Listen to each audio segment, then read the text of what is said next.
আসসালামু আলাইকুম গাইস, সবাই কেমন আছেন? চলে এলাম টুইন বেবিস মম ব্লগ থেকে আপনাদের জন্য আজকের ভিডিও নিয়ে।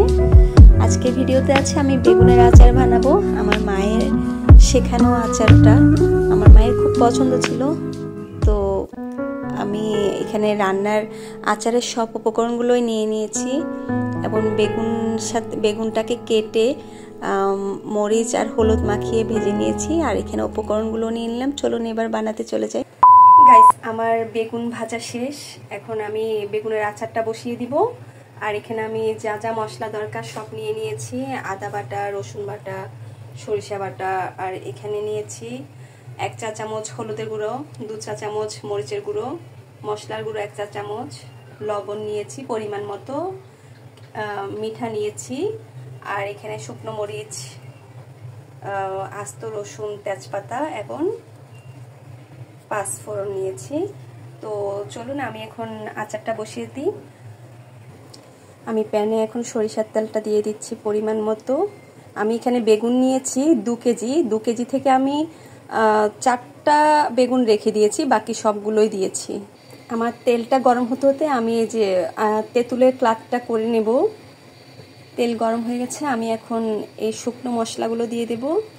প্রথমে তেজপাতাগুলো দিয়ে দিচ্ছি, শুকনো মরিচগুলো, এগুলো সব আমার আগে থেকেই ধোয়া আছে।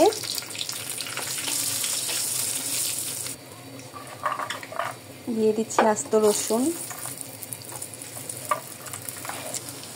গ্যাস চুলার আঁচটা আমি মিডিয়ামে রেখেছি, কারণ বেশি দিলে তো পুড়ে যাবে, তাই মিডিয়াম আঁচে রেখেছি। এখন দিয়ে দিচ্ছি 5 ফোড়ন। এখন দিয়ে দিব রসুন বাটা, সরিষা বাটা আর আদা বাটা। তো আমি কিছুক্ষণ নেড়ে চেড়ে কষিয়ে নিব এগুলো। আমার মশলা আদা বাটা, রসুন বাটা আর সরিষা বাটাগুলো ডিপে ছিল, যার কারণে একটু বরফ হয়ে আছে। গাইস, আমার মনে হচ্ছিল সরিষা বাটাটা একটু কম হচ্ছে, তাই আমি আর একটু সরিষা বাটা দিয়েছি 1 চামচ। আসলে আমি এটা কোনো রেসিপি দিচ্ছি না আপনাদেরকে, আমার মা করতো। তাই আজকে রাস্তায় যখন বের হলাম, সবজি ভ্যান গাড়িতে দেখলাম এই বেগুনটা, যেটাকে আমরা সিলেট বেগুন বলি। তো মা এটা দিয়ে আচার করতো। তো আমার খুব মনে পড়ে গেল আমার মায়ের কথা। আমার মা মারা গেছে কিছুদিন হচ্ছে, তো বেগুনটা দেখে নিয়ে আসলাম। বাসায় তো আচার বানানোর সব উপকরণগুলো আছে, তাই এখন বাজে রাত 9:30, আমি আচারটা বানিয়ে নিচ্ছি। আমি মশলাটা কিছুক্ষণ কষিয়ে নিয়েছি। তো এখন দিয়ে দিব মরিচ, হলুদ, মশলা, ধনের গুঁড়ো, তারপরে লবণ দিয়ে দিচ্ছি।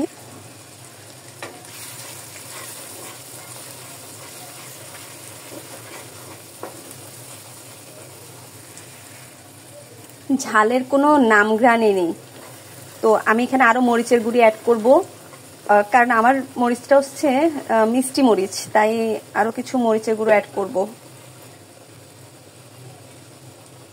তো এগুলো কষাতে কষাতে আমি চলুন আমার কি করছে আমার টুইনেরা একটু দেখিয়ে আনি।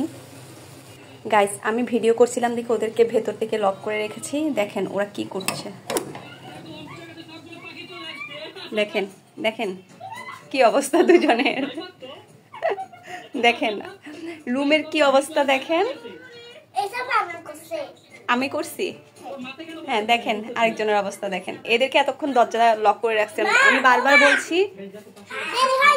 হ্যাঁ, এখন মা মেয়ে এসে আসছে, দুজনে মা মেয়ে এসে আসছে। আহা, কি অবস্থা রুমের। কাপড় চোপড়, কিছুক্ষণ আমার বোরকা পরে পরে ঘুরছে।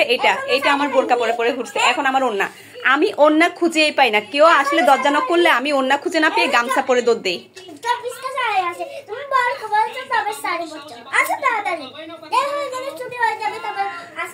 এগুলো সব গোছাও।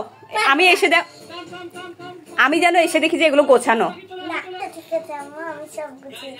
আচ্ছা, তুমি গুছাই রাখিও, হ্যাঁ, আমার লক্ষ্মী সোনার বাচ্চা। তো গাইস, আমি এখন দিয়ে দিব মিঠাগুলো। প্রয়োজন হলে আমি একটু চিনিও অ্যাড করব। আমার মশলাগুলো কষানো শেষ, এখন বেগুনটাও দিয়ে দিব ওইখানে। এই যে বেগুনগুলো দিয়ে দিচ্ছি। গাইস, আমি একটু চিনিও অ্যাড করে দিলাম। আমার পাতিলটা একদম পুরোপুরি হয়ে গেছে। আসলে আমি আলসেমি করে আর চেঞ্জ করিনি, এটাতেই করে ফেলি। এই যে তেঁতুলের ক্লাতগুলো করে রেখেছি এগুলো দিয়ে দিচ্ছি।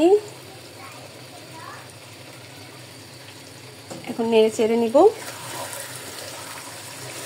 আসলে আমি ফার্স্ট ভিডিওগুলো করছি, ভুল ত্রুটি হলে ক্ষমার দৃষ্টিতে দেখবেন। তো আমি একটু নেড়ে চেড়ে নিলাম। গাইস, আমি কিছু এখানে কাঁচামরিচও দিয়ে দিয়েছি, তারপরও ঝাল হচ্ছে না, কারণ কাঁচামরিচগুলোরও না ঝাল নেই। তো আমি জাস্ট এটা আমার মা কিভাবে করতো আমি এটাই আপনাদের সাথে একটু শেয়ার করলাম। হ্যাঁ, মোটামুটি আমার এটা কাজ শেষ হয়ে গেছে আমার আচার। ওকে, ফাইনালি আমার আচার বানানো শেষ। এখন চলেন আমি আপনাদেরকে দেখাবো আমার মেয়েদের কি অবস্থা। ওদেরকে আমি গুছাতে বলেছি খাট, দেখেন এই যে ওরা ঝেড়ে ঝুড়ে পরিষ্কার করে ফেলছে। দেখেন এখন ব্যাসিডের উপরে কেউ কাঁথা বিছায়? সরো, কাঁথা গায়ে দিতে হবে না। কোথায় 24টা কাঁথা? এই যে দেখেন, ওরা আবার খুব সুন্দর করে খাট গোছাতে জানে। হ্যাঁ, না দেখাতে হবে না, গাইসরা জানে। হ্যাঁ, কি বল এগুলো নাকি 24টা কাঁথা এখানে